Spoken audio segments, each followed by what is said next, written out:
नमस्कार फ्रेंड्स आपण समस्त को आम दिव्यज्ञान ओडिया यूट्यूब चैनल को स्वागत। फ्रेंड्स जदि आपणकर कौन शत्रु आपण गुणी गारेड़ी भूत प्रेत तथा जादूटना आदि प्रयोग करता तेबे से सब को काटिया आज आम आपण मानक गोटे शक्तिशाली प्रयोग विषय कहूँ जहाद्वारा आपण कौन तांत्रिक बा गुणिया पाखक न जाइए आपण निजर समस्या गुड़ दूर करने सहित निज पाख पड़ोशी तथा निज प्रियजन मानकर समस्या को दूर करें। फ्रेंड्स कौन सी व्यक्ति उपर जिते बड़ू बड़ तंत्र प्रयोग होता ना कहीं अथवा कौन सी व्यक्ति उपर जेमितिका भूत प्रेत सवार होता ना कहीं आपण ए प्रयोग विषय जानी आपण से सब को केवल 5 मिनिट भितर ही काटी पारे। ए प्रयोगटी विषय जानी आप निजर तो कल्याण करेंगे किंतु ता सहित आपण ए समाजर मध्य कल्याण करेंगे। तेबे आसतु आपण समय को टिके भी नष्ट न करी गुणी गारेड़ी भूत प्रेत तथा जादूटना को काटिबार से शक्तिशाली प्रयोगटी विषय जाणीना किंतु ता पूर्व आपण मानक अनुरोध जे आपण ए वीडियो को देखा पर वीडियो को गोटे लाइक टे निश्चय करंतु। आउ आपण चैनल को प्रथम करी आसथिले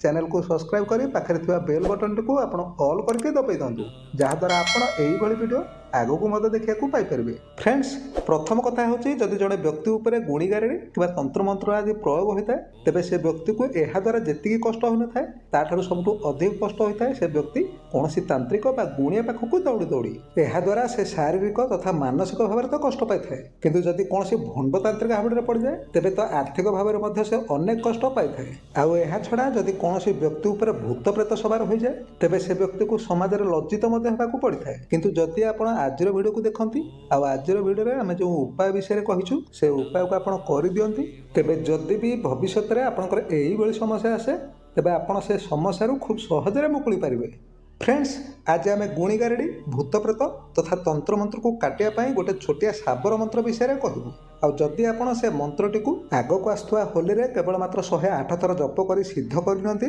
तेबे आपण जेतेबेले भी चाहिए यह प्रयोग करेंगे एमती कि आप चाहिए यह सिद्ध न करके प्रयोग करेंगे किंतु जदि आप सिद्ध करनियंती तेबे यह आपण पाखरे खूब अधिक शक्तिशाली हो जाए। तेबे फ्रेंड्स प्रथमे आपण ए मंत्रटी को जानि नतु एवं पर यह आपण किपर प्रयोग करेंगे से विषय में कहूँ। तेबे मंत्रटी हूँ जय काली कोलकाता वाली जय हनुमान जय चालीसा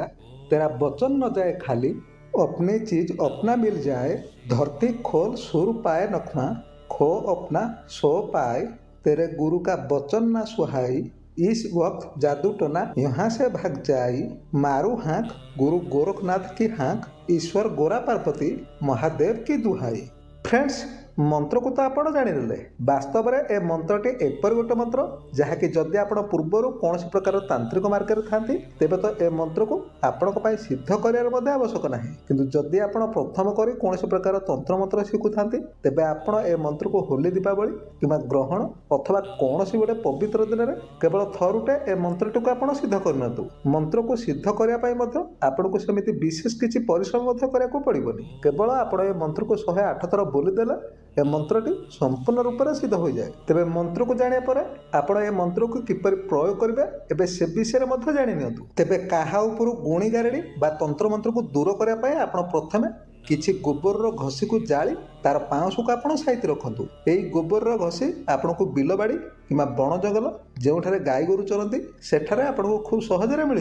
तुरंत कौन सी समस्यार समाधान करने आप गोबर घसी को पूर्वर जालिकी तार पाउंस को ही रखि था आउ जिते बेले भी आपको काहा उपर गुणी गारेड़ी कि तंत्र मंत्र को दूर कर थाए तेबे आपण यही पाउंस मुठे निज हाथ में धरी मंत्र को जप करने सहित आपण से व्यक्ति उपरे से पाउंस को 31 थर उतारतु मन रखु मंत्र को जप करने सहित आपण से पाउंस को से व्यक्ति उपरे 31 थर उतारे आउ से व्यक्ति उपरे आपण 31 थर उतारी सारिया पर से पाउंस को नहीं कौन सी बोही जाऊा जल नहीं विसर्जन कर दिंतु। फ्रेंड्स साबर मंत्र गुड़ को किपर सिद्ध करा जाए तार एक संपूर्ण वीडियो आम पूर्वर कहूँ तेणु एठार आम मंत्र को सिद्ध करार विधि विषय कहूँ आउ जदि आप साबर मंत्र को सिद्ध करार विधि विषय जानती तेबे आम से वीडियो लिंक टी आम यही वीडियो डिस्क्रिप्शन में दे देचु आपण चाहिए से वीडियो को देखी साबर मंत्र को सिद्ध करार विधि विषय जानीपारे। फ्रेंड्स आपण हो